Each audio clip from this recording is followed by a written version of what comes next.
morning. And same to you. I was asking after you. I was told you went to Maiduguri to kill her. I did Abuja campaign. I hope you came with mine. I did Gidigba for Abuja. All right. Sacrifice can be motivated by patriotism, a desire to protect one's nation, or a sense of duty to contribute to nation's development. And sacrifice for the nation can manifest in many ways, and from giving one's life in defense of the country to making personal compromises for the greater good of the nation.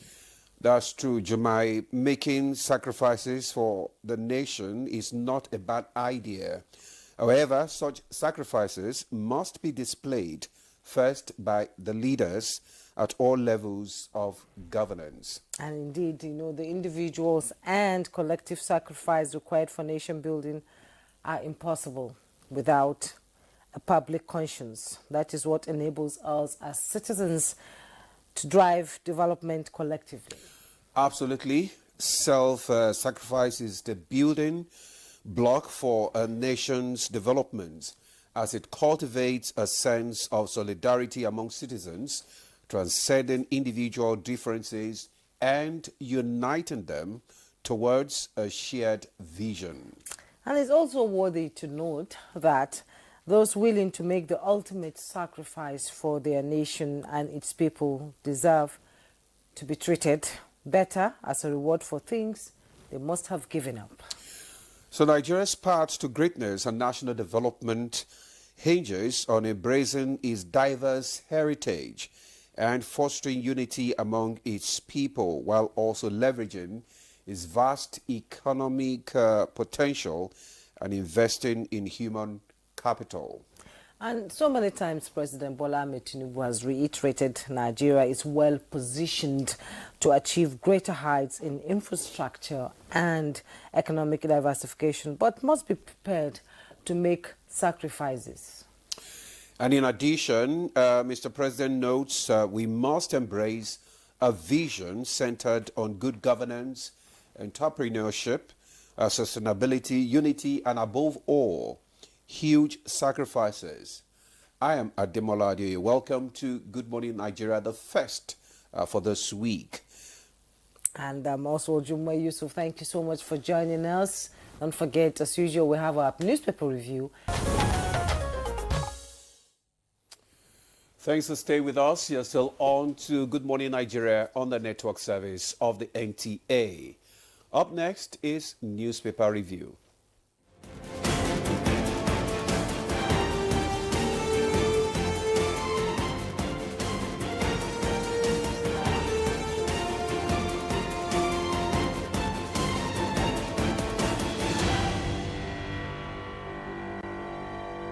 And our newspaper reviewer, Chukudi Okolubaja, is it Chuktupo? Good morning. How are you, my dear? Beautiful Monday morning. I had to apologize when I came in here because I should have sent your own happy Sabbath before every other person. Please forgive me. Did you send to me? You are forgiven. You didn't apologize to me. This is not for on-air discussion. We'll talk about it later. Good morning, Demola. Good morning. Good morning. How are you? I'm okay. And you? I'm fine. Let's quickly go to the papers, and I have the business. I'll begin with the business Nigeria, and above the masthead of the business Nigeria, Anambra moves to seize homes used for child begging. Anambra moves to seize homes used for child begging. You find the details on page 14. Land reforms key to urban growth, job creation. That's coming from Wale Edu. And below the masthead, banks attract billions as recapitalization race heats up. And going down, USSD billing confusion deepens despite NCC directive. Dangote refinery fuels US oil boom. You find the details on page 2. And post-Eid, petrol may drop to 800 naira soon. That's coming from the independent marketers. And just at the bottom plate of Business Nigeria, FG unveils new rail plan to link more cities. want to know more about the headlines, you get the Business Nigeria. And moving on, I have this this Nigeria, and just by the side piece of the masthead, 74 inmates captured in ongoing NIN registration. You find that on page 5. It is over now. All is forgiven. Tinubu Sanwo-Olu resolved differences after passionate plea by Governor's Advisory Council. You want to know what happened and how it was resolved? You go to page 4. And at the centerpiece of this Nigeria is the invitation by the Honorable Minister of Federal Capital Territory, Barrister Ezenwo Inyonson-Wike, CON, and the Honorable Minister of State, Dr. Maria Mahmood, on behalf of all residents of the FCT, welcoming President Bola Ahmed Tinubu to commission some projects. You can see the illustration there. And just by the side piece of the picture story, you see all the projects that will be commissioned from the 10th of June to July 3rd, 2025. Okay, I have the Daily Trust newspaper, and just below the nameplate, ACF to President, prioritize governance over re-election. Details on page 32. Democracy Day, President to address joint session of NAS. Details on page 37. Naval officers stabbed to death in Kaduna. Details of that story can be found on page 32. 2027 division in Tinubu's base. That's the major headline there. And that story is on page 3 and 4. Hajj, how 7 Nigerian pilgrims died in Saudi Arabia. If you want the details, you go to page 5. Residents, experts raise alarm over state of FCT abattoirs. Details on page 20. Top contenders square up for Anambra's governorship. And Kano GCM market fire, traders count losses. Details on page 6. Chooks. Yeah, thank you, Demola. 2027, I heard you talk about division. Yeah. Tinubu's base, and Osun, Lagos, and Oyo are mentioned here. You know, politics would never have a steady run. There will be the lows and the highs and all that. I'm not surprised that this is happening, because that's natural with politics. How they handle it ahead of 2027 is what really matters. You read, Jumai, that there seems to be peace now between the president and the governor of Lagos State. Lagos State. Remember the snub that became social media, talk about, if I may put that together for the sake of this. I think the issue then, that's what's reported anyway, was the impeachment of Mudashiru Obasa, and later the subsequent reinstatement seems to have started pacifying. It's all politics, and that's how it would keep going. We just say whatever politics is practiced in any part of the country, let it not become acrid.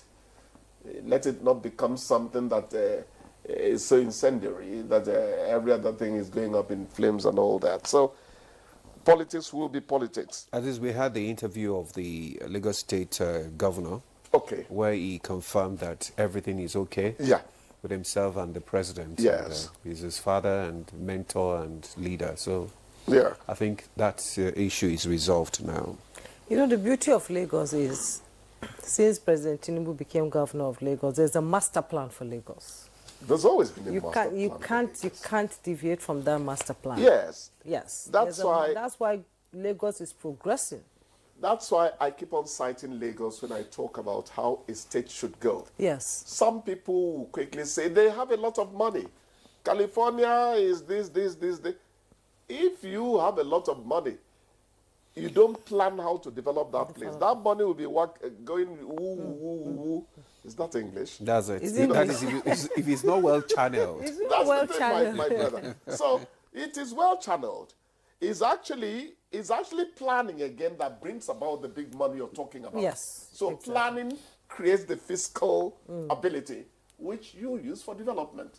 So Lagos has always, and I will come here and say one simplistic thing, even though Oshodi now has flowers. To tell you, Yes. Oshodi used to be something else. Yes. Demola,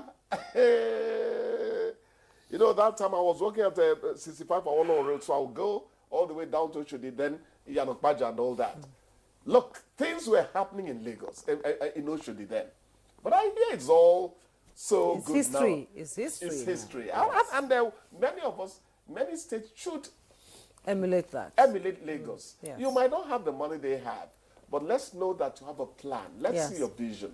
You have a master plan. Yes. Your successor could continue where you... Exactly. And that's something that Nigerian no white politicians- elephant project Actually, that anywhere. is just the big challenge here. That is for there to be a continuity. Continuity. Another government will come in and say, no, that's not in my plan. Exactly. I have another plan. That is why that is what is stalling Those who development. want new contractors. That is just the thing. In Lagos, That's it. that master plan must be followed. No, Okay, no, let's Lagos- quickly, at time we're running out of time, let's quickly talk about the viral video that, was trending over the weekend in the FMC, of the nurse that said she couldn't bring a patient out of the car who was almost dying, and they have no latex gloves and all that.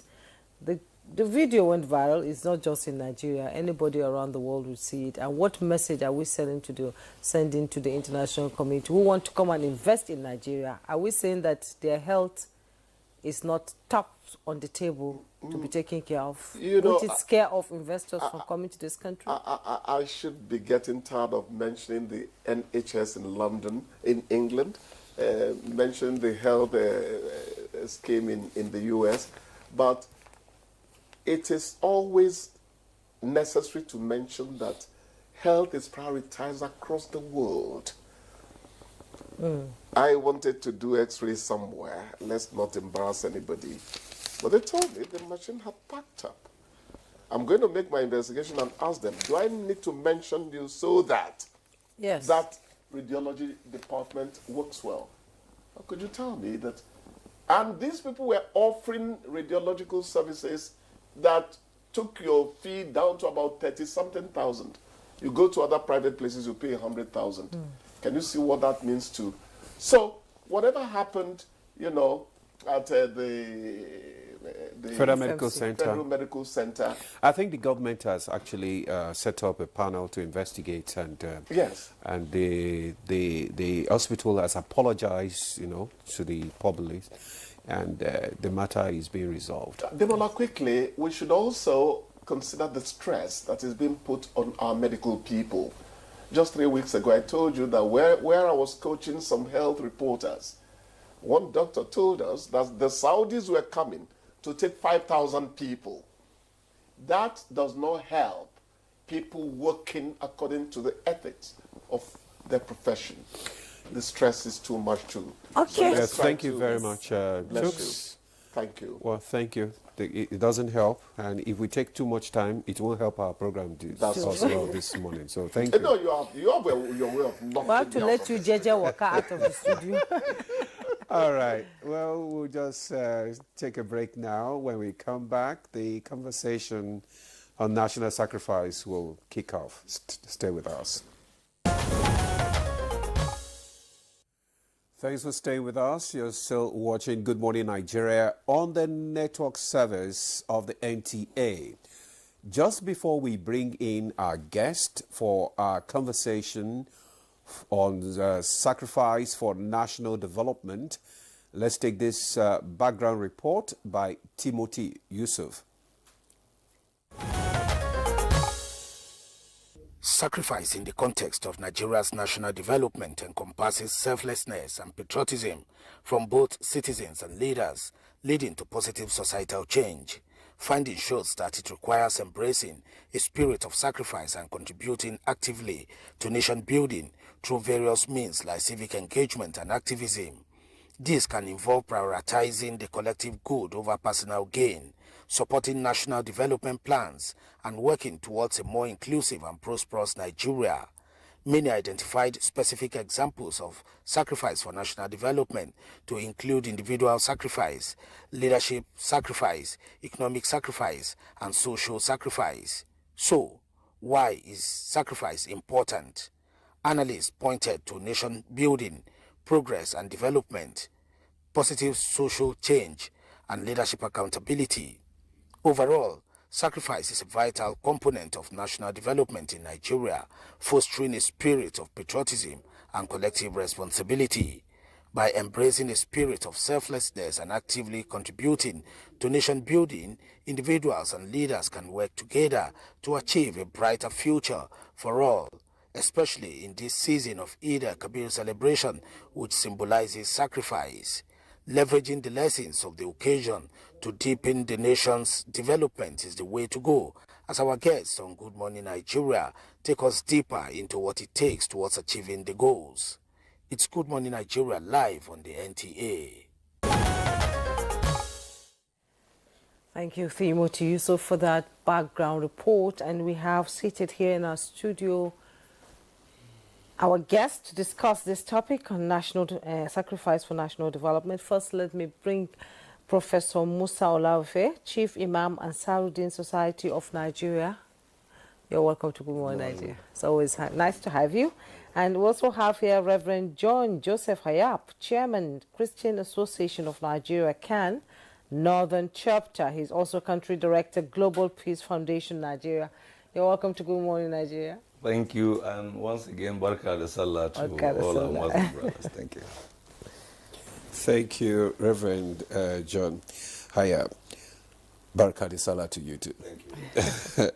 Also, we have with us in the studio David Akoji, as usual. He's the Director of Special Duties, State Operation National Orientation Agency. Mr. Akoji, you're welcome to Good Morning Nigeria. Good to see you. Good morning, viewers. All right. Also with us in the studio is Musa Ododo Abdurrahman. He's the founder, Chairman, National Policy Dialogue Initiative for Discovery of Nigeria Heritage and Endowment. Mr. Ododo. Thank you. Nice time for having me. Okay, good to have you. Now, let's kick off this conversation this morning with Professor Olaofe. I mean, you know, we're still celebrating, we're still in the spirit of Eid al-Kabir. So let's talk about what does it take to make sacrifice. When you talk about sacrifice, what are we looking at? And related to national development now. We give thanks to Almighty Allah, and once again, happy Eid al-Kabir celebration to all of us. Nigeria is a country that needs every one of us, either being a Muslim or Christian, because to develop Nigeria, we must work together. Personal sacrifice, economic sacrifice, social sacrifice, and so many sacrifices that we can push together to make Nigeria great. So with all this, you realize that every one of us will have a role to play. Government have their own role to play. Individuals will have our own role to play to make this country great, even beyond what we are seeing now. Because if you say that it doesn't concern me, let the government be doing whatever they like, and then we are failing the country. In fact, in our own part as a religious leader, we have a role to play, because not until the national orientation, they are all here. We're all working together. Because if you go to the mosque on Friday, the message you are passing, you are really helping the country. Because there should be no crisis, there should be no problem, there should be no anything. Let's work together to make the country great. Then you have contributed your own religiously by advising them what to do at the right time. So that, because you can only see the beginning of crisis, nobody knows the end. And that's why they always say, وَاتَّقُوا فِتْنَةً we should fear what we call afflictions and trial. لا تصيبن الذين ظلموا منكم خاصة. It is not those that started it alone will suffer. The innocent one will not go free. And that is the reason why, in fact, you see the police, you see all these security agencies, you need to appreciate them. Some of them, they don't sleep. Just for us to make sure that the country develops in a positive manner without any crisis. So if all of us can come together to believe that we want Nigeria to be great. For example now, in some countries where you carry cocaine to that place, they will kill you. They will not even spare you. You got Nigeria now, they were monitoring you every one of us when you are traveling, because people still don't take it, nothing can happen. If you escape here, where you are going to, you may not escape, because they have different ways to discover whatever things you are bringing to their home country. So how we can do this in Nigeria is for all of us to put heads together. Religious leader, tell your people, be a good ambassador. Those who are in Saudi Arabia, before they left, we told them, be a good ambassador, don't cause crisis because you are not in your home. And when you come back to Nigeria, what you have learned from there need to be reflected. You need to reflect it to let us know that you have learned another good things. If you have ever been to Saudi Arabia, every day you see many, many good things happening there, because they never embezzle money anyhow. They never involve in any corruption. They always want people to enjoy. Even if you're a primary school teacher, you will love to do the work. See their police. You see them in Kaaba. They will not. In fact, there was a day when we were in Saudi Arabia. They asked one of us in Nigeria to pass one place. He went back to that police and said, please let me know. La. When the Arab says la, la is la. No is no.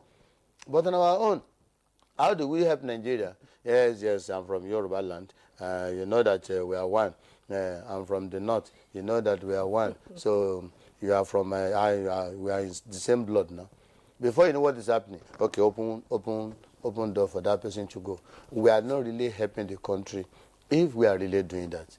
Discrimination is another thing that is destroying this development of the country. We discriminate a lot.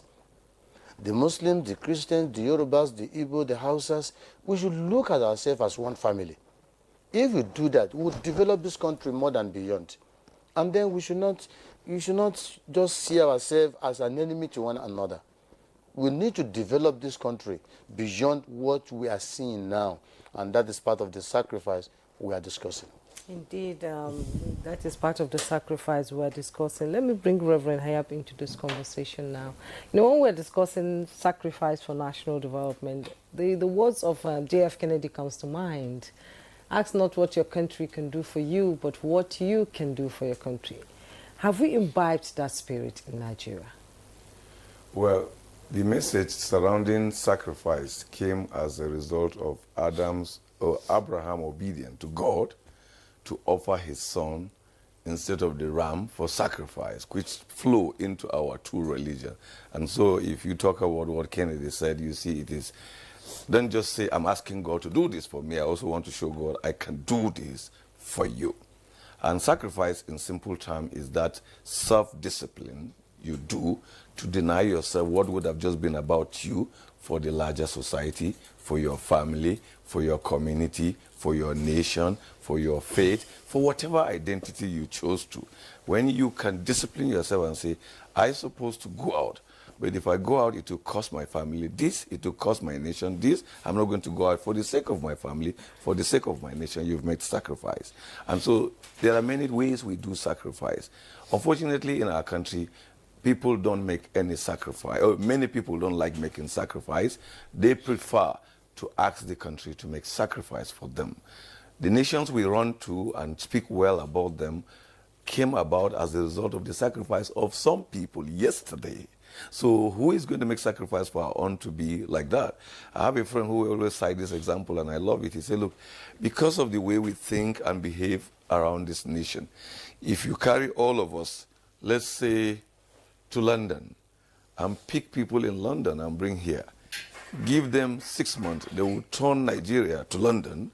But give us 6 months, we will destroy London the way we've destroyed this place. Because nobody is willing to make sacrifice. And I prefer to practically put it in such a way that the local man can catch up. Why do we have traffic light? It's to teach discipline. Sacrifice. I am coming, but the light says stop. I stop so that another person will go. In our effort in this country where we disobey that light, we've had a situation sometimes that will last hours.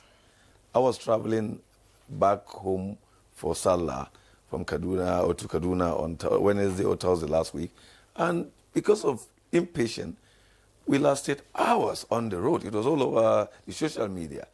We must learn to see, what do I do as a Nigerian? If I'm in office, what do I do for Nigeria to be great?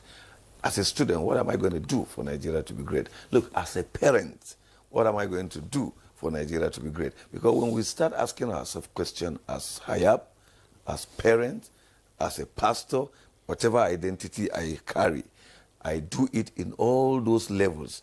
Then my friend here is doing his own, Prof is doing his own, our brother is doing his own, and everybody, including our viewers, then this country starts changing. Have you drive along the road and you see an object that can cause accident, an object that may lead to the death of fellow Nigerians? It's simple sacrifice to slow down or wait, pick it up, but I don't care. Let those who are being paid to do. There are many things, it's not about those who are being paid. That's where the spirit of volunteerism comes into play. In this country, everybody talks about job for money, work for pay, and so that's why the illustration you gave, if you even dash a security man something, he can violate the law for you because you've dashed him money. But that shouldn't be. There should be principle. What do I do to make this country safe? What do I do to ensure that nobody in this country suffers? And we focus on that and we do it. So in religious places, as a pastor, I teach that Jesus made ultimate sacrifice. The Bible says, greater love has no man than this, for one to sacrifice his life for another person. What is he telling us? That when we make sacrifice for others, we are making sacrifice to develop, we are making sacrifice to grow, we are making sacrifice to better our community, we are making sacrifice to glorify God. So if I fail to do it and just sit here and blame Tinubu, or sit here and blame the chief of naval staff, or the chief of army staff, or the director of SSS, or the NSA, or one manager, I've not been honest. Have you seen the rate of corruption in Nigeria? It is not about big men. People at the lower level are not being honest. Do you even think of children? They are not even adults. Bring 2 children who are friends in a community, that's how our psyche is, and call one aside and give him mint, 3 or 4, and say, see, 500 naira, 4 mint, and say, go and give your friend 2 and hold 2. If you don't cross-check, tomorrow you will be shocked to know that you just went and gave him 1 and kept 3. Now you are busy accusing people up there. As a father, what sacrifice and a mother do I do to train my child to know that you must not lie, you must not steal, because when you do that, you bring shame to our family. So these are many others are the things we need to wake our people up. What will I do as a parent, as a leader, whatever name I call myself, to make this country grow? If I tell lies, will Nigeria grow? If I stand for truth and fairness, will Nigeria grow? If I'm kind, will Nigeria grow? If I correct the wrongs, will Nigeria grow? And you keep doing those things. The multiple layers of those who are doing it, I imagine. Your children will do. They will influence their friends to do. Neighbors will do. People in your church will do. Then before you know, Nigeria is a better place. We talked about faith around here, or religion. I'm a Muslim, I'm a Christian. Have we really seen around us that some of these countries we go, don't even go to church and mosques? But when it comes to national development and integrity, they will score higher. We can score them higher than those of us who spend hours in church and mosques. Yeah, thank you very much, Reverend Hayab there. Alice, you have given a lot of illustration, especially that of the Jesus, making sacrifice for others to follow. And that boils down to the issue of leadership. You know, in this country, a lot of people have argued the fact that the leaders actually need to lead by example. Now, when you see leaders, making sacrifices, then it makes it much easier for the followers also to follow suit. So let me come to Mr. Akoji now. What role do leaders need to play in inspiring sacrifice for national development? And how can they lead by example? Because that exactly is what we are lacking now. Okay, you see, in Nigeria we have a challenge when it comes to understanding the meaning of leadership. And that challenge is that we tend to restrict leadership only to political leadership. And that's not a complete understanding of what leadership is about. If you want to get the full benefit of a conversation on leadership, you must expand the scope. Leadership in schools, leadership in religious places, leadership in the family, leadership in the market, leadership in the motor park, leadership in civil society, leadership in government, and the entire spectrum of leadership. That's when you get the complete benefit of a conversation on leadership. But in this country, once you mention the word leadership, people's mind immediately jump to government. And so we narrow the space and reduce the benefits that we're supposed to get, from a conversation on leadership. So leadership is broader than that. At the National Orientation Agency, we understand this for a fact. And then we know also that leadership is a position when you are looking at it from the point of view of government. And most of the times, the leadership positions in government are not permanent. They are transient, And because they are transient, it means that space is created for people who were not leaders in government before to now subsequently become leaders. So if you narrow conversation on leadership just to focus on people who are in government now, you won't achieve the kind of results that you want. And I say this in the context of the fact that some of the people who are in leadership position in government today were big critiques of leaders who were there previously. But today they are there, and they are enduring the same kind of criticism, in some cases even for actions, policies, and programs that were not theirs. They didn't take. But because government is a continuum, the responsibility is inherited.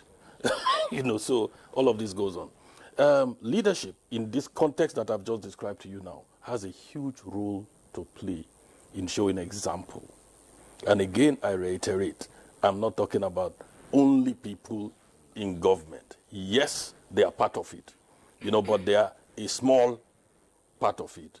And I say small because leadership in government is transient, So if we want to achieve enduring impact on affecting positively the psyche of leaders, then we must look beyond those who are currently in office and look at also those who possibly will succeed subsequently. And the place to start from is the family.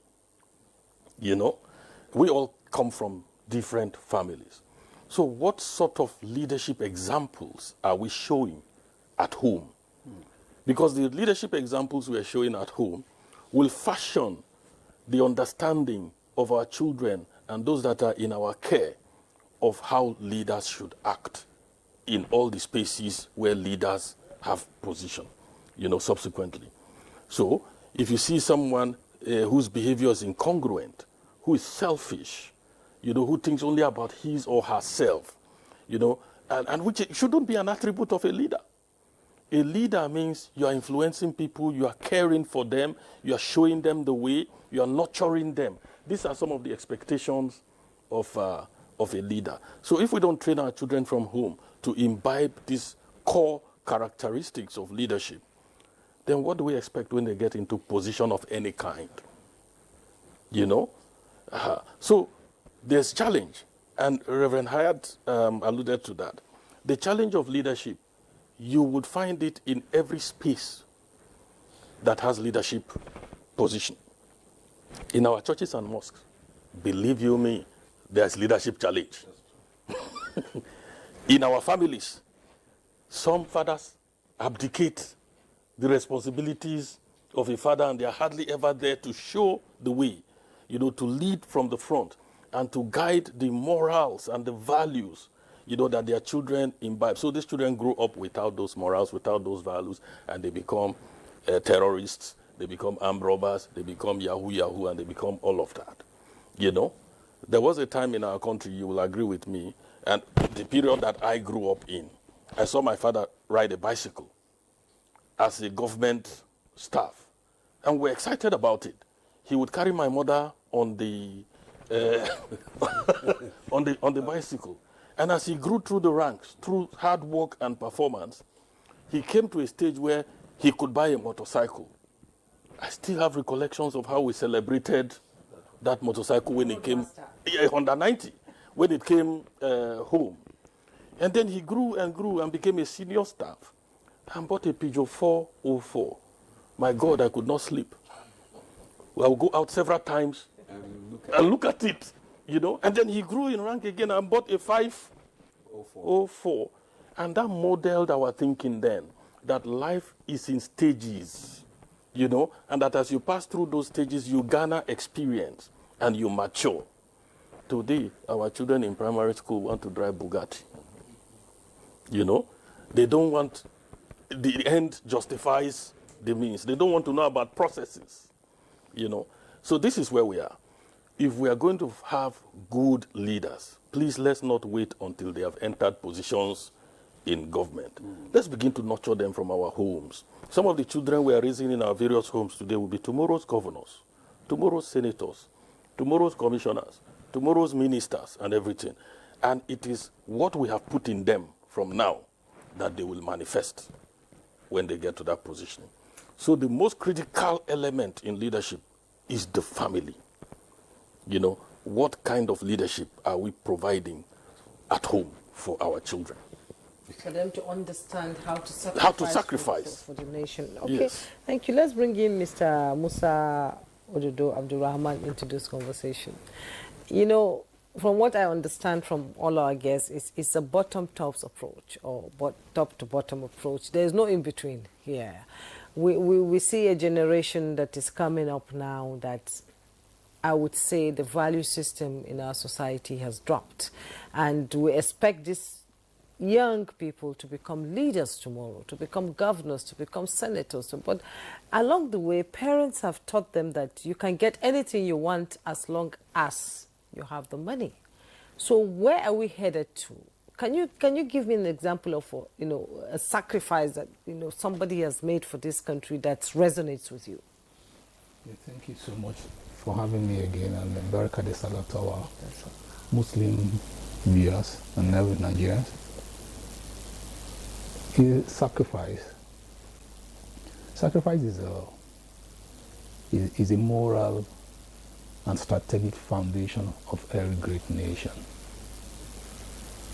So just like you said, before I tie it to a particular figure, I want us to look at let us look at a nationhood within that, especially in the spirit of the celebration we're celebrating. It's just like what Prof said too. You said that too. That when Jefferson, is it Jefferson that said? That said Kennedy. That? Kennedy. Yeah, Yes. You see, a nation. The human person is the nation. We are the nation. It's not a geographical area at all. And great and unified nations do not happen by historical accident. It's never a happenstance. They are product of a conscious statecraft. Nations are created. If we do not consciously create one, we can never build any. And I would say, what is a nation now? God created only one kind of a nation, and that is mankind. Only one kind of a nation, and that is mankind. As exemplified in our father Abraham. Thank God, he is the Father Abraham is the foundational source for Jews, Islam, and Christianity, which we are predominantly practicing in Nigeria today. You see, when God intends to create a nation, he's not looking at a race.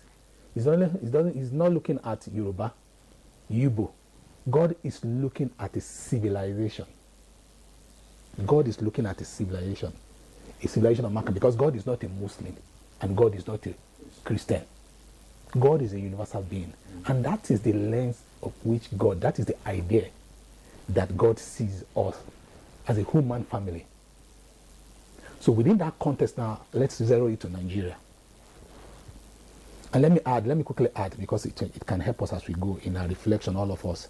A nation is a revelation. A nation, as you see, it is a revelation. Just like God told Abraham, see, go out and see. He showed him, see, you are going to be father of many. He saw it. A nation is a covenant. You have a covenant with that purpose of which the nation is created. And why is it a revelation? Because it's a revelation because every society, as you see in this world, has a purpose. Just like we said, one must have a purpose-driven life. That is how nations are created. Nations are not just created by naught. It has a purpose. Then, it is that purpose that must be known. I'll still tie it up as we go. Because when you ask people to sacrifice, they don't even know why they are Nigerians. I'm telling you, just like I used to tell people when they say that,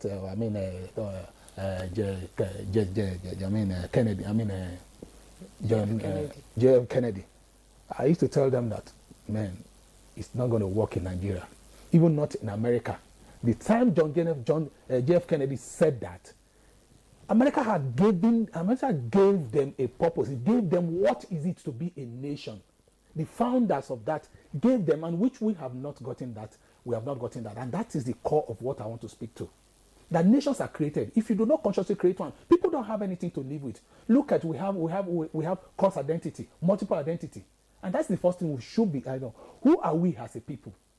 People don't know why they are Nigerians. They wouldn't sacrifice anything. That is how human beings are. Sometimes when we talk about this thing, we tend to lead. I love to do it practically myself. When I was meditating upon this before coming this morning, because that is what I've been doing for over 30 years of my life. I've been meditating upon this great entity, Nigeria. Why are we like this?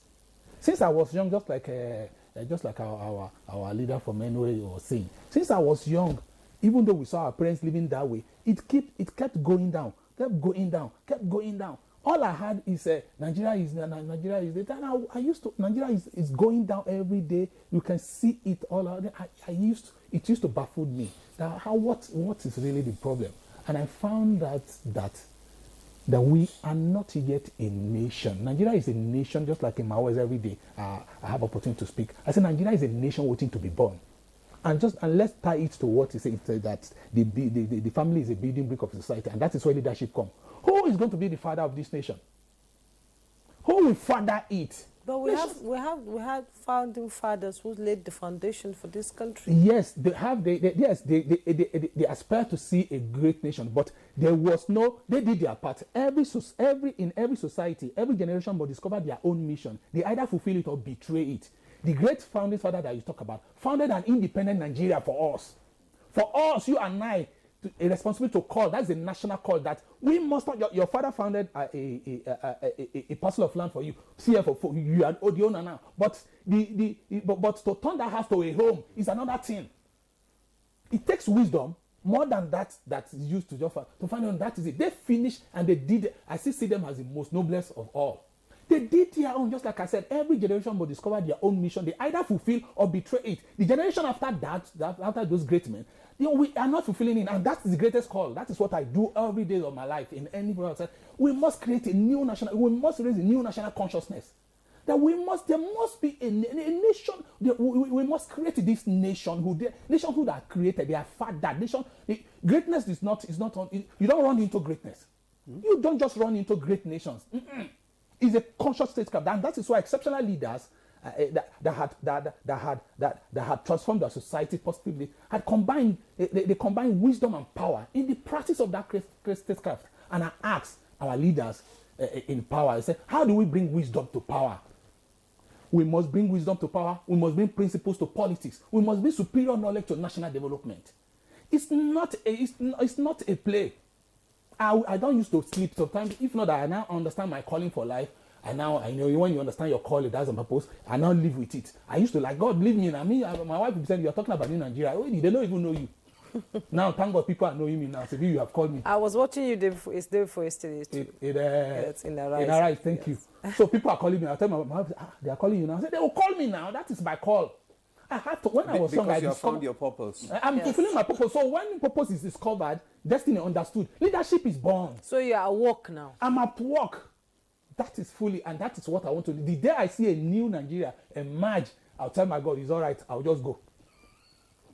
That is what I live for. That is my own, and that is the purpose the people have not known why they are Nigerians. We need to teach them why they are Nigerians. That Nigeria is an entity of providence that must fulfill a purpose for humanity. Let me tell you, my sisters and brothers, you see, purpose is the most intangible force that binds entity together. I'm telling you, it's the most powerful intangible force that binds entity together. Without this, there's nothing you can do. In short, that is what is built. Nation building is building a common sense of purpose, a common sense of a sense of shared destiny, a dream that everybody believes in, and go build to fruition against all odds. They don't even want to do it. They see themselves inside it, and they are building it. That is what we will not be able to do. And no sacrifice without this. This is the sacrifice. This is where the sacrifice comes. Because if you say we should sacrifice in all of it, you will be going. In short, this is where I'm placing it where the sacrifice is supposed to be now. The sacrifice to be all of us there, and thank God anyway he's doing it. I know it's not by accident. I met you because I've written. Yeah, I know you people are very big. I've written anytime. In short, before you did it, barely spent 1 month. I've written to him. Let's work. I said let's work together. I'm going to do my own free. No, I'm not asking for anything. Okay. So, Mr. Wait. So please let me just land on this thought. Okay. So I want us, where the sacrifice is this. I want every one of us to sacrifice and see. The first sacrifice is to identify where the sacrifice is supposed to be placed. That the greatest call of our generation, and that we have given this independent, we have given this great nation entity. How do we consciously turn it to a nation? That it becomes life, for everybody lives it. A nation is a collective consciousness, it's the aspiration of the people. That area. A nation is a collective consciousness. Mr. Ododo, thank you so much. We can see that you are so passionate because you have found your purpose, just like you said. And the purpose is driving you, and we can see that. So, Mr. Akoji, I want you to respond to some of the issues that he raised. That first, we have to discover what is a nation. What is the purpose? Where are we together? Before we now begin to talk about, making sacrifices. You want to respond to some of the issues that he raised? Mr. Ododo has spoken directly to our mandate at the National Orientation Agency, our purpose for being. The founders of our country have realized that gap that Ododo referred to. A lot of people get confused. They think that the geographical area is the nation. No, the geographical area is the country. It takes conscious effort, like he said, to build a nation. There have been several attempts in the past by successive governments to tackle that question that he raised. And those attempts have been captured in campaigns, I'm sure you remember campaigns like Good People, Great Nation. You remember campaigns like Do the Right Thing, Transform Nigeria. You remember campaigns like Change Begins with me, and so on and so forth. But how come that's where I'm getting to now. Driven down the consciousness of Nigeria? I'll explain to you why now. And we have found out why at the National Orientation Agency. Under the current leadership, we have done a great deal of brainstorming, with stakeholders from religious backgrounds, from civil society, youth groups, and all of that. We discovered that all the previous campaigns that were run with the aim of achieving nationhood were driven by mere slogans. They didn't have roots. and they were driven by slogans that were connected to the political party and leadership in office at the time. So they naturally fizzled out when those political leadership and all of that went. That's one of the reasons. The second reason we also found is to build nationhood. Like Ododo said, you need to have nurturing institutions. It doesn't happen by happenstance. 100%, I agree with him. You need to embed the elements and principles of that purpose, of that nationhood that he's talking about, inside of institutions that endure. You know, that's the second component. And then the third component, like he said, if you are going to create patriotic citizens, because patriotic citizens are essential for building nations. If you're going to create patriotic citizens, you need to put on the table a promise that is attractive. Because patriotism is love. That's the literal definition of patriotism, love for country. You know? Now, since the time, and I like to go light on this, since the time of the leaders in our two religions, where love was in spite of our sins, and we're still loved. Today, love needs to have a reason. You understand? Explain it, please. I'd Okay, like then. to understand that. Okay then. When you see people say they love somebody or they love something, you can easily ask them why. A lot of times they can identify the reason. Oh, I love this person because he's neat. I love this person because he's generous. I love this person because he's intelligent. There has to be a reason. There has to be an offer. Now, having identified that at the National Orientation Agency, we said, okay, we're going to plug these 3 holes I just described to you now. That is essential for you indeed to put the foundation for building a nation. So one of those purposes, there has to be a reason. All the times we went out. So what I say now is that the love is conditional. It has to be.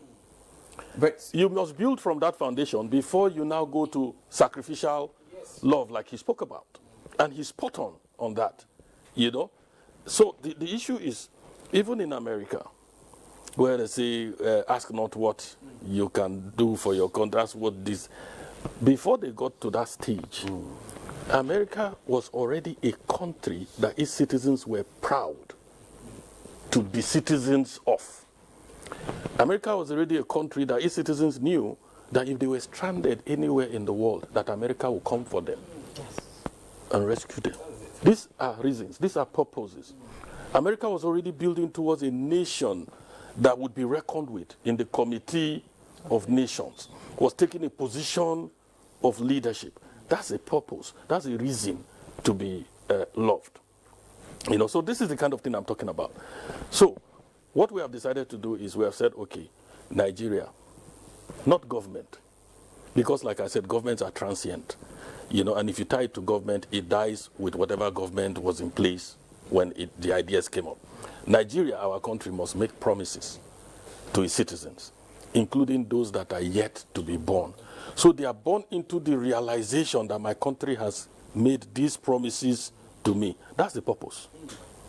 You know, and these promises that Nigeria would make will be kept by leaders as I defined in my earlier intervention, not just government leaders. Do you understand the point? I expanded the scope, you know, of the definition of leadership. So if Nigeria is making, and these promises are 7, you know, and we're calling it the Nigeria Promise. And there are 7 of them. And they are not gotten from space.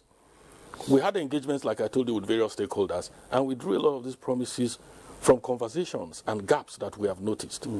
Promises like merit, respect for merit. yeah, You don't get a first class in your school, and then you come out, and your friend who got pass is the one who gets a job. You're on the street for 10 years. well, what looking about the skill? for job, you know? Yes, skill is part of it. Skill is part of it. So merit, is important. And we're saying that Nigeria must promise merit to all of its citizens, including those who want. Nigeria must promise justice. These are the pillars upon which nations, are built. Security, employment and entrepreneurship. These are some of the promises that were put on the table, and there are 7 of them that Nigeria must make. And then we say, who will keep these promises? Leaders. Leaders in our schools, leaders in our religious places, leaders in the family, leaders in government, and all those spaces where we have leaders. This we're doing right now. We're promoting a project called National Identity Project. The president is fully keyed in. He's going to be unveiling that project very soon. We're very fortunate at this time to have a president who has full understanding of these issues and then is committed to the task of building a nation. He realizes that infrastructure and other forms of development are important, but that if you don't work on that nationhood element, the absence of that can destroy every other thing you have invested in. So this is the direction. I am a real Nigerian that you see on the television now. It all the time. Is born of this new vision and this new task, that we are working on. So we're working on it diligently, and part of the institutionalization processes, I spoke to you about 3 things that were absent in previous campaigns. We have looked at cartoons, for instance. Our children spend a lot of time watching cartoons. You know that? Yeah. We have come up with Captain Excellence. It shows on television. I'm sure you have been seeing it, a cartoon. That's our idea of what cartoons should be. The cartoons that our children are watching today, Iron Man, Spider-Man, phantom heroes that do not exist in reality and do not teach anything that is real. Our children are watching all of this and thinking that they can jump from one high-rise building to another high-rise building, and things like that. So we're saying no. We have put before the Federal Executive Council, they have approved that 70% of the cartoons that our children watch should be indigenous. Should be cartoons like Captain Excellence that you see that teach our children the value of conserving power. If you are going out, you must switch off your lights. There are cartoons that show what our armed forces are doing on the field, sacrificing their lives daily to keep the rest of us safe. So that when you see them on the street, you don't attack them. You respect. Okay. But it's a big challenge because right now, the world is a global village. And we have this social media now. A lot of these children now, they hardly even watch our local production. What they are exposed to is what is happening in America, in Europe, and all that. So how do we begin to correct that notion now? Because it's a mindset. When they build that mindset from the cradle, it becomes difficult for you to be able to change it. Now, you talked about institution, because a lot of times people said, all the institutions have been destroyed. What we now know is, instead of building institutions, people are building personalities, which is what you talked about. That when that person leaves, then what happens? But when you have institution, then you know that it is enduring. Professor Olaofe, how do we begin to correct all these anomalies in order for us to have, a correct, the nation that we all dream about?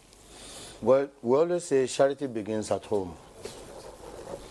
Honestly speaking, the national agency, you are really trying your possible best. We are watching the program, because without you, information may not get across, and then people may not even work with what they should do. You see, these days we neglect some things that we're supposed to be very, sensitive with. Like, my son is in the university, is in a higher institution, let me just pamper them. Instead of you telling them the reality. Instead of you to look at them and say that you are not doing the best. For example, in doing this, you cannot just take my car and drive it. You cannot just start driving the car without a licensed driver. But these days, because my father has money, has houses, I can just do anything I like. At the end of the day, some of them, they get injured. So because they did not even plan for what they are doing at that very point in time. If you listen to all the conversations, you realize that our old system of life that make us to think very wisely, that make us to realize that education is the best, that make us to know that you must very entrepreneurship, that make us to know that you must be self-disciplined, that make us to know that you must be contented with the little God has given to you, is no more there. Once you carry this phone like this, in fact, not only the children, even including the elders, you'll be talking to some people at times, they've carried away with their mobile phone. Until you even touch them that way, please, we are calling you. So you can now see that that discipline is no more there. Social media, for example, a lot of things are happening there that are not even disciplined, whereby some can even talk to governors anyhow, can talk to your imams anyhow, talk to your pastors anyhow, talk to anybody anyhow, because you are not being challenged. If people can, those who are not even masters to preach, you see them preaching. Those who are not authorized to even give lecture, you see them giving lectures. Everybody will just be doing anything they like. There must be rules and regulations that guide all this. And if that one can be there, that discipline will be much respected, in which we are talking about. So the issue, how to cope all these things, is for the government to bring a law that if you want to talk on social media, you want to discuss anything, go and register. You will see that all these things, go and register with National Orientation Agency. They will give you the license for you to talk. Because once you buy a phone, you can do anything you like. You can just carry it and start misbehaving. No discipline, nothing again. People don't even respect themselves anymore. And these are the things we are discussing about sacrifice. Sacrifice in such a way that we cannot just leave them alone like that. They are destroying things. They are destroying the nation. And every time we all say, this government is this government is that. Let me tell you, nobody will come from America to come and make Nigeria great. Nigerians must be ready to make Nigeria great. For example, now President Ahmed Bola Tinubu wants everybody, bring your problem. Let us see how we can solve this problem. Let us discuss. A president who has listening here that, okay, bring your own, irrespective of whatever party you belong to. Because once you win election, you fight for a position and you get this. Then forget about whatever opposition. Let's work together. It's part of self-discipline. It's part of a sacrifice, because until when you do that one, then everybody will know that no, this is the president of the nation. This is the president who wants everything to be done in such a way it should be done. For example, look at what really happened in Mokwa. Before you know what is happening, these people, they are already there. Emergency NEMA, they're already there to let them know that this is what is really happening. But let me tell you, they must be giving them warning. They need to go around and see the environment people are living. If you see after that flood, you will pity the people living in that area. That is it really Nigerians? Is this country so, what type of houses are they living? You need to go around. In the olden days, you know that these sanitary officers, they used to go around. If there are animals that are not even supposed to be in the street, they park all of them. Nothing of such anymore. So actually, it's not about the houses. I think the people built along the river banks, and that was what that was so what like triggered that flood. Like I think what he's trying to emphasize here is know there were warning signs. Yes, they gave warnings for them they were not paid to attention build. to. they are not paying attention to. Yes, for example, not now to build we that. are in Abuja now. Let me tell you, this discipline we are talking about, sacrifice we are talking about, Abuja has changed. Let's be realistic. We have many ministers ever before this present minister Wike.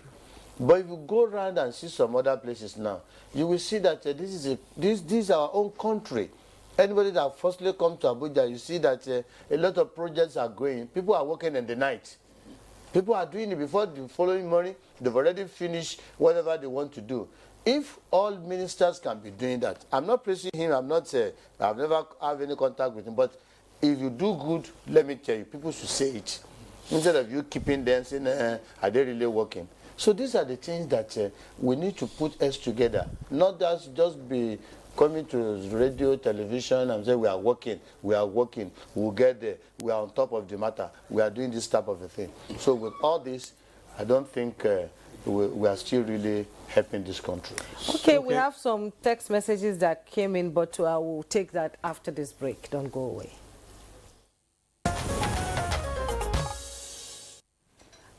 You're welcome back, and you're still watching Good Morning Nigeria. We'll be discussing with our guests here in the studio, you know, sacrifice for national development. We have some text messages that came in from Nigerians who want to contribute to this conversation. I'll go straight to it now.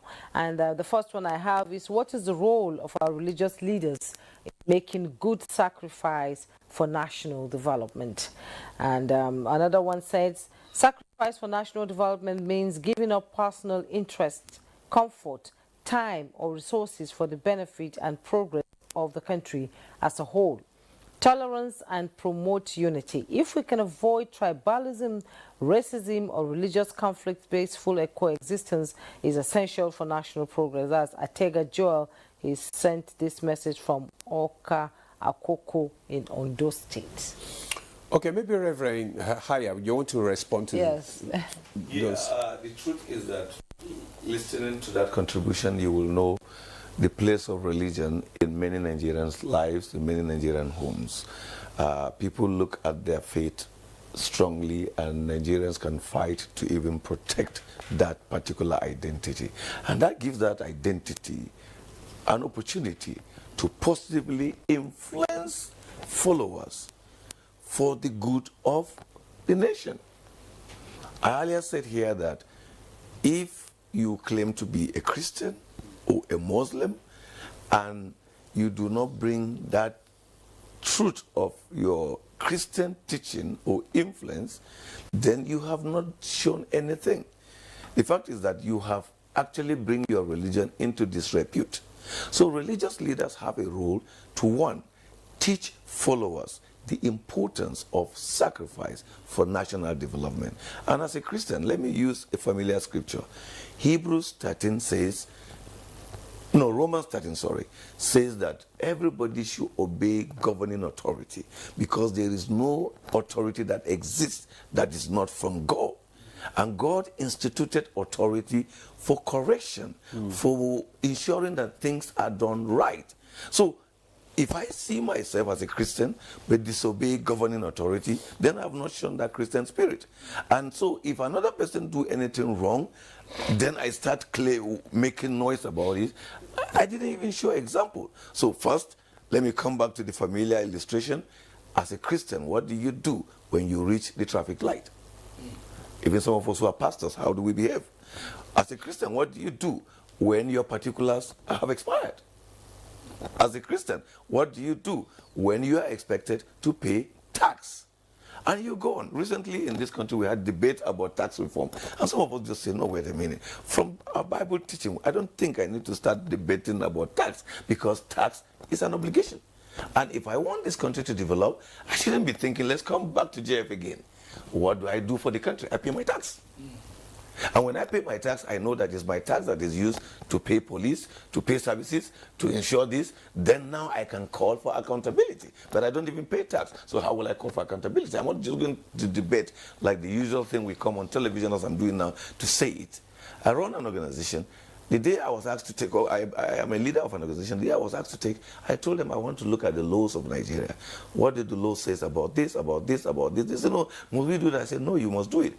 I don't want a situation where one day a task force or any agency will just walk in and ask us for those papers, and then I cannot explain. And that's when corruption comes in, because I will start bribing, trying to buy things. But let me round up this by saying something that really baffles me or troubles me in this conversation of sacrifice. Where is the place of knowledge in sacrifice? How knowledgeable are Nigerians about what they should even make sacrifice about? We have a document. Some of you talked about purpose, you talked about promises, and I say we have a document called the Constitution of Nigeria. In that constitution, those who take over office, let me use the familiar one, comes in periodically to take oath of office.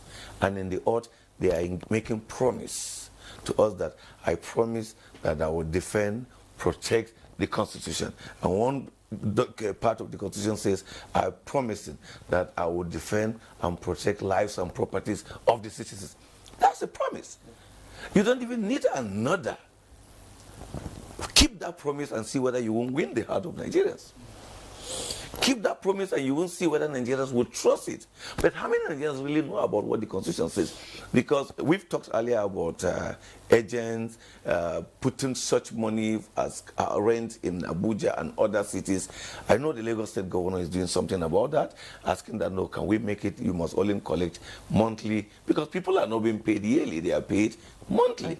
And how do you expect them? You know, all this lack of obeying our simple laws are the reason people are corrupt, are the reason people are trying to save their names and have to do dirty things. But when we protect them from people who will exploit them, from people who will force them to do corrupt things just to solve family issues, from people who would force them to do corrupt things just to pay school fees, now they know government is protecting them. You won't come and chase them. A policeman knows by law, no one should just go to the police station and ask him to come and eject me as a tenant, because there's a law guiding it, and he's not going to do that. So tenants, of course, they must also play their role by paying their rent, but they are protected by law, so nobody come and disgrace them and embarrass them.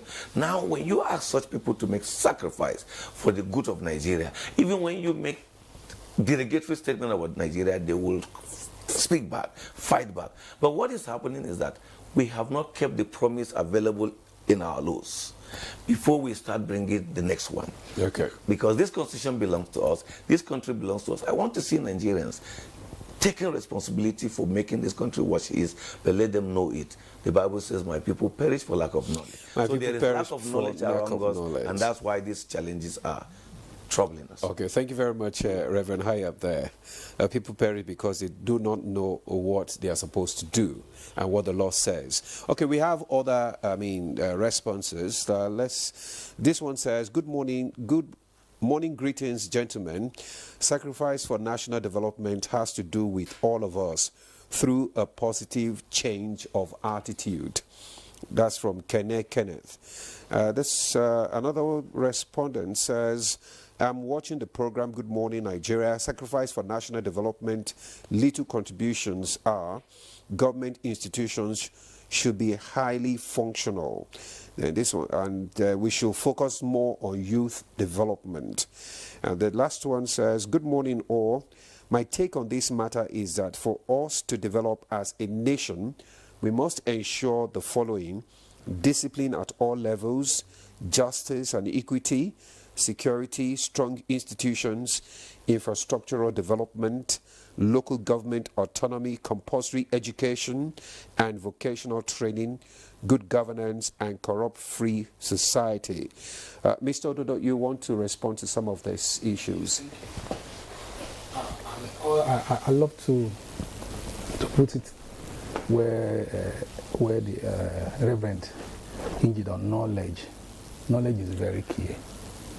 Even when our intervention from the social media is still talk about what do you know about the law, but I want to carry in a dimension of I love looking at foundations.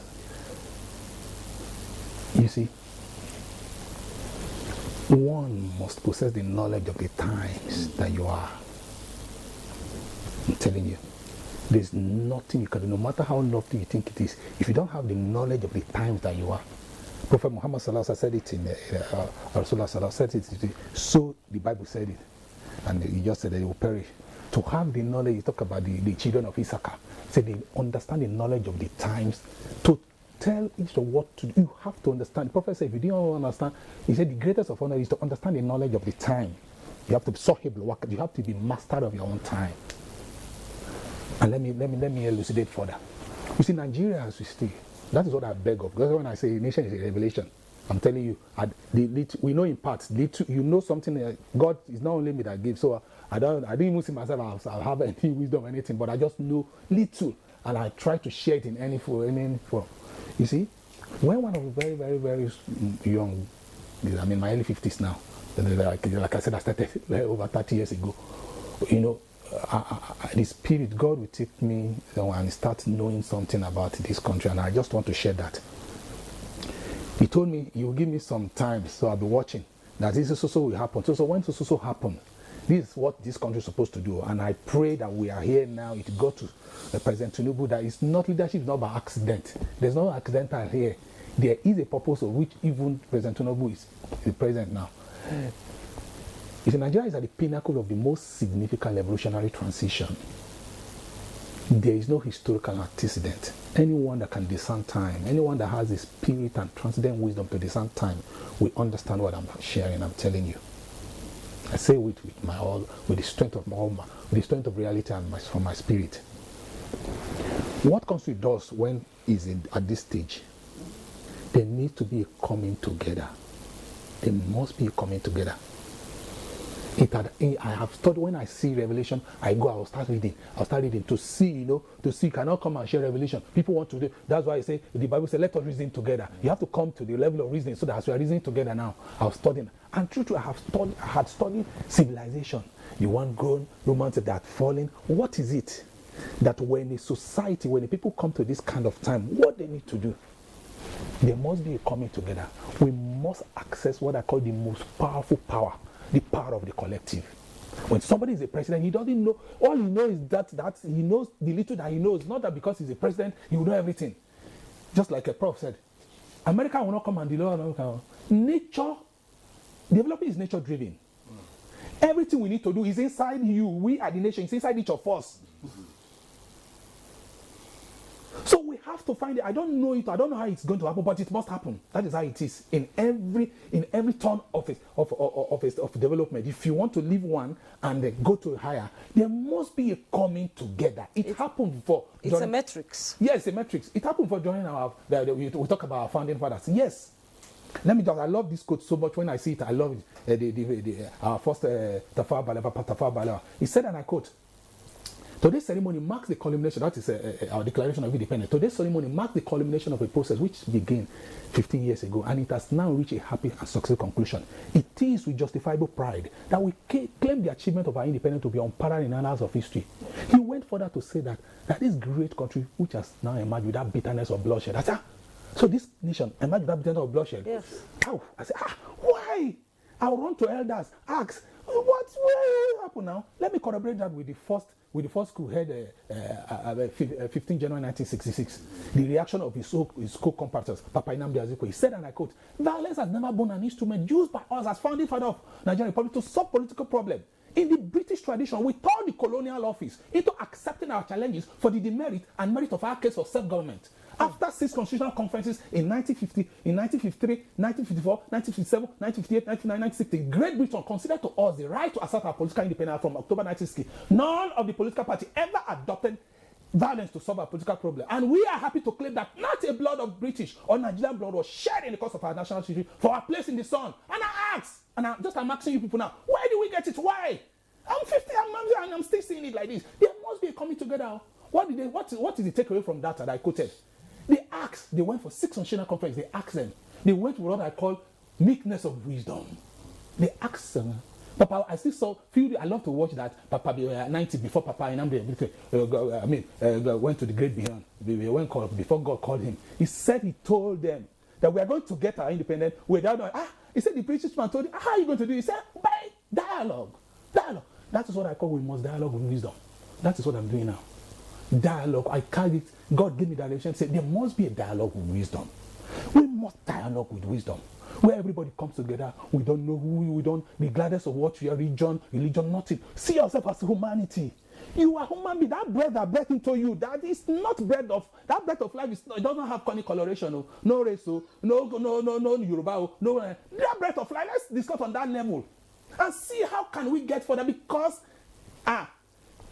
that's why just like I said, we are at the pinnacle of the most significant revolution. If time goes by And I know it's not going to go by because I'm here. I'm telling you. You're going to yes, hold and I know time. it's not going to go by because by God's grace, I used to tell myself, God used to tell me, say, as you leave Abdul, there must be a new Nigeria. And let me define that new Nigeria for us. I used to tell people, new Nigeria is not to say we are saying another country.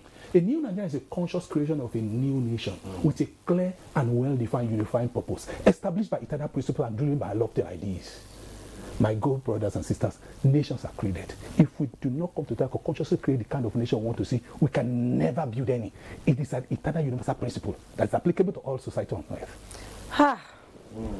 Let me take this text message. So good morning to everyone in the studio. My take on national development is that youth should be built on community services oriented and promote effective and sustainable skill training. This will curb social media menace and promote a healthier society. That's coming from Lily in Port Harcourt. Okay, I have one too. Let me read. Wait. Just a moment, please. I said, good morning, sirs. Sacrifice is an innate desire to deny self and build enduring legacies for posterity. Willful and intentions leadership is the only trust in revolutionary development. Meritocracy, knowledge, and resource-based views deserve a place, if honor, in a nation building. Mr. Koji, you want to respond to some of these? Yes. You see, the points that Mr. Ododo made, we, as a country, Nigeria, trying to build a nation out of our country, I think we're starting from a very positive foundation. Now, why do I say this? If you are not careful to look beyond the facade, you will think that Nigerians don't like to come together. You know? But if you take a deeper and more critical look, you will find that we like Nigeria to Mr. win. Koji, we have just three more minutes, so okay, I'll be quick about it. Yes, be quick about it. All right, then. No, you have 1 minute. I'll be quick about it. So You see, it is evident that as a people, we like our country to win. And what is it that indicates that for us? Whenever Nigeria is in any international competition, football, handball, whatever this thing, we forget all our differences. You know, we all come to, and our purpose is we want our country to win. That's the foundation. So it means that we need to now build on this, you understand, and create a common desire for ourselves and our country to win in every sphere, not just football. You know, so that's the foundation we have. And that's what National Orientation Agency is looking at this particular point in time with the National Identity Project. You know, a put together of character elements that will define us, not only amongst ourselves, but in the international community. Because we are being defined by the worst amongst us. And that's why you have problem with the green passport when you travel. We have not gone out there to say, look, if you see a Nigerian, a real Nigerian, these are the character elements that you will find in him. And we're doing that right now.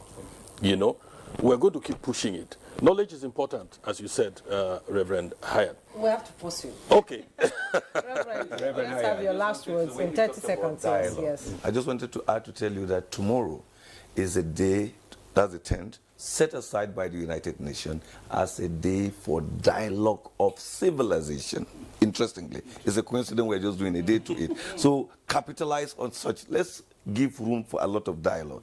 Dialogue is important. Many of the reasons we are where we are and the fight is because we've not been talking. Yes. So when you talk about dialogue, I just wanted to remind you, hey, tomorrow is the International Day for Dialogue of Civilization, recognized by the United Nations. Can we begin something there? Sorry. Okay. So it's all about dialogue. It's a collective. And that's why, finally, let all of us support the federal government being led by President Ahmed Bola Tinubu. It's part of dialogue. If you see something wrong, move closer to them and talk to them. So if you see something that are doing very good, then you appreciate them. So, and that will help Nigeria to still move forward very well. Okay. Mr. Ododo. Yeah, thank you so much. I'm blissful today. I want to put the word Prof Hingit. That is calling on